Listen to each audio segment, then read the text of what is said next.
La respuesta es clara, o sea, básicamente es todo, ¿vale? Tenemos un montón de dinero viejo que no ha sido capaz de hacer cambiar el mercado.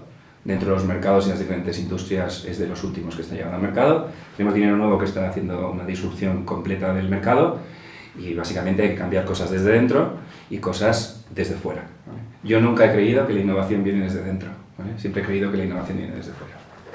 Con lo cual tenemos que montar cosas desde fuera para que luego sean adaptadas por las grandes corporaciones ahora mismo en el mercado.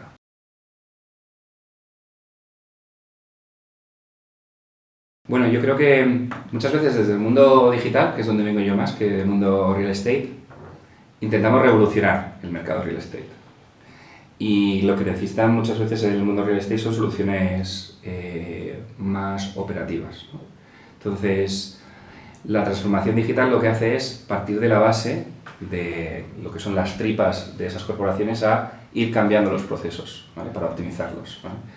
Nosotros como emprendedores siempre intentamos revolucionar las cosas, pero a veces lo que necesitas es ir optimizando cosas para luego adquirirlos, ¿no? Hay mercados ahora mismo, negocios dentro del mundo inmobiliario que no pueden estar pensando por las capacidades que tienen de aquí a 20 años, que deberían estar pensando. Yo creo que el clima actual y la situación actual, por ejemplo, en la construcción de obra nueva, requiere necesidades en el corto plazo. Pues bueno, tenemos que pensar también en esas necesidades del corto plazo y no solo en el largo plazo. En este sector cuesta mucho pensar en algo que va a suceder en 10 años. Lo podemos pensar los inversores, pero lo que es la corporación que quiere transformar esa parte, su negocio, le cuesta más.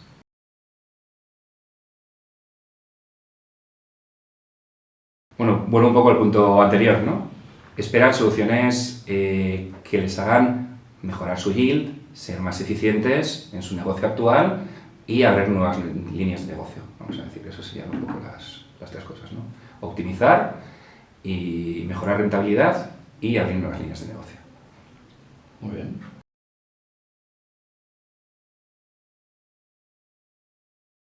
Bueno, es bastante heterogéneo, ¿no? O sea, el más sólido es el tocho en sí, el inmueble en sí, ¿no? Tampoco creo que haya cosas más sólidas, ¿no? No, yo creo que se han construido muchas cosas que tienen mucho sentido y yo creo que hay cosas que se van a digitalizar, ¿no? Todo lo que es la intermediación se tiene que digitalizar y ese es el proceso donde más revolución está habiendo, ¿no? Todo lo que donde más inversión hubo en el año pasado fueron en dos cosas a nivel mundial. En asset management, gestión de inmuebles, básicamente, y el segundo en Constructech, ¿no? Este segundo punto es más complicado, va a ser más a largo plazo. Queremos hacer cosas muy inmediatas, pero ya se están haciendo cosas y de hecho gracias a ayudas de la Unión Europea se están acelerando, ¿vale? Como la parte más verde, vamos a decir. Pero sólidos hay muchas cosas sólidas.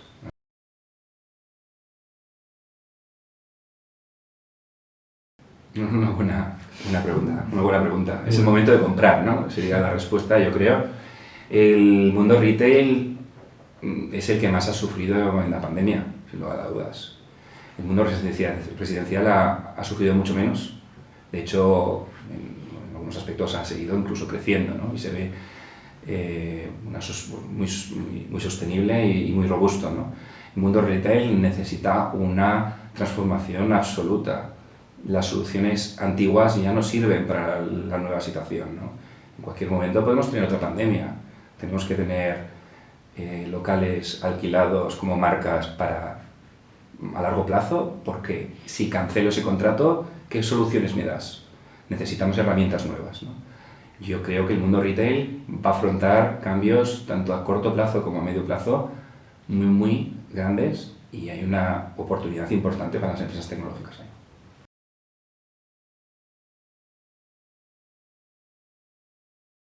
Bueno, si le preguntas a alguien que ha estado en una empresa de datos desde hace muchos años y que además sustenta su negocio actual en datos también. Los datos son fundamentales, ¿vale? Yo nunca he creído que el mundo del real estate sea un mundo de Big Data. Siempre hemos hablado de Smart Data. Creo que los datos son fácil comprarlos. Hay muchos datos en el mercado, pero hay poca gente que los sepa ordenar y que los sepa de verdad enfocar en la dirección correcta, ¿vale? El otro día hablando con un cliente le decíamos directamente, no es tan importante que compres los datos como que tengas un partner con el que tengas confianza para tomar esas decisiones, ¿no? Y yo creo que va por ahí. La data es fundamental. Desde el mundo de retail, desde saber exactamente cuál es el ARPU que puedes tener por potencial cliente en tu punto de venta, hasta saber qué tráfico tienes o incluso cuál es el metro cuadrado que necesitas pagar por esa zona, ¿no? Pero a partir de ahí hay muchísimas cosas, ¿no? La affordability del área, el yield potencial de cara a futuro, la gentrificación, todo eso se puede gestionar mediante data. Y si como inquilino queremos vender o alquilar y tener contratos a largo plazo, tendremos que preparar ese business plan a esos grandes marcas, ¿no? Porque eso va a convencerles para que estén dispuestos a pagar pues por encima, 10% por encima de lo que puedas tener en el mercado. Que al final, un asset manager es lo que quiere. Lo que quiere es optimizar y maximizar su rendimiento. Entonces, sin data, eso es imposible. Nos vamos a seguir guiando por estar en la Gran Vía, o estar en la calle Sevilla, o en el Paseo San Juan en Barcelona, ¿no? Entonces, va un poco por ahí, ¿no? Esto sucede en muchos negocios, ¿no? Ahora mismo, en el mundo de los marketplaces, en el mundo inmobiliario, ha habido grandes operaciones. Entonces, ¿qué es ahora? ¿Hay que crecer más en audiencia? ¿Hay que crecer más en listings? No, hay que crecer más en lo que conseguimos por usuario. Y para eso hay que ofrecer más cosas. Sin data, eso es imposible.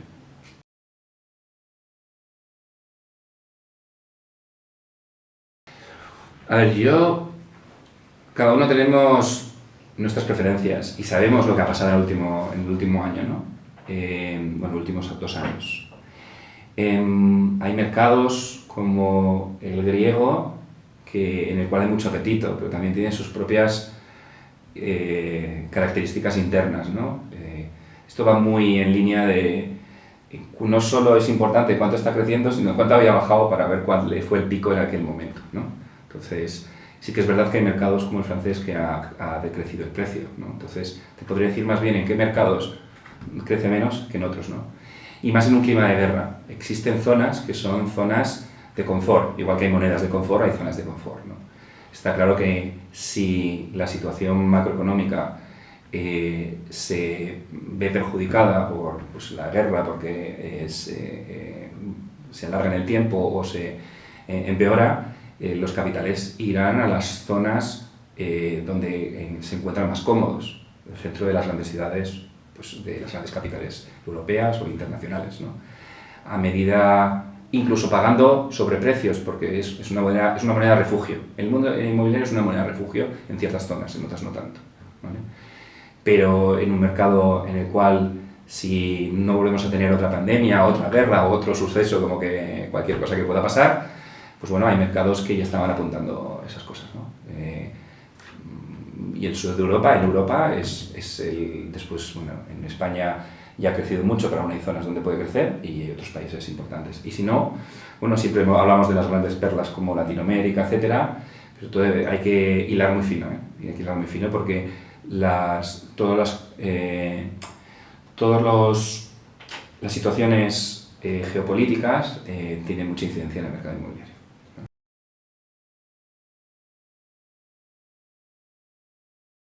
Hay varios factores. El primero es que PropTech es una pequeña parte del FinTech, ¿vale? Porque estamos hablando de inversión y eso es importante.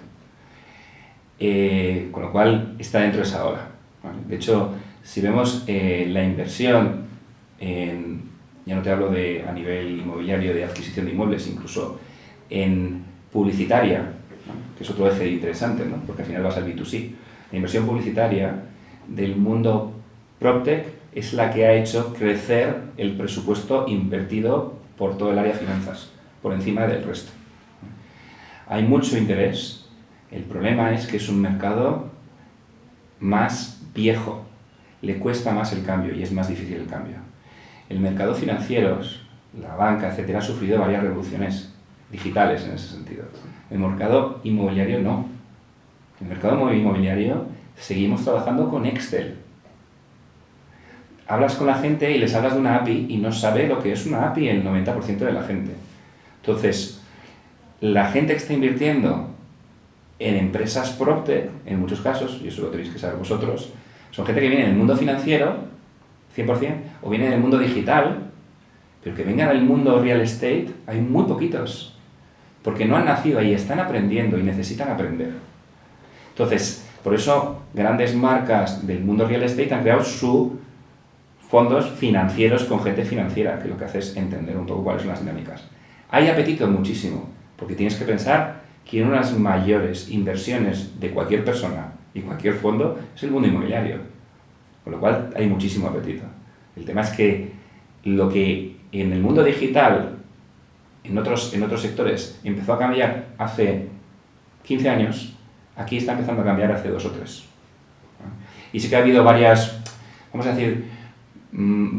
momentos en los que parecía que iba a despegar y se calma un poco, ¿no?